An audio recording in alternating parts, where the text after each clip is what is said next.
আরে কাকিমা, বাইরে দাঁড়িয়ে আছেন যে? এখন তো আপনাদের বিশাল ব্যাপার, বৌমা সরকারি চাকরি পেয়েছে। হ্যাঁ, ওই এখন একটু সবাই সম্মান টম্মান করে আর কি। মানতেই হবে, কপাল করে এরকম একটা বৌমা পেয়েছেন। হ্যাঁ মা, আমি আসছি। আর হ্যাঁ, উঠোনটা একটু ঝাড় দিয়ে রাখবেন। বাহ, বৌমা চাকরি পেয়ে আপনাকে তো দেখছি চাকরি দিয়ে দিয়েছে।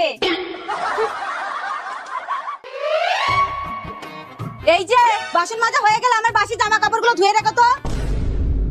আরে স্যারের তো ডিউটি শুরু হয়ে গেছে দেখছি। ভালো ভালো, চালিয়ে যান স্যার। কি আর বলবো বৌমা, আগেই মনে হয় ভালো ছিলাম। আরে তোমরা এখানে বসে আড্ডা দিচ্ছ? বলি ভাত রান্না হয়েছে না হয়নি? আমি বসিয়ে দিচ্ছি। তাড়াতাড়ি। কি করি বলো তো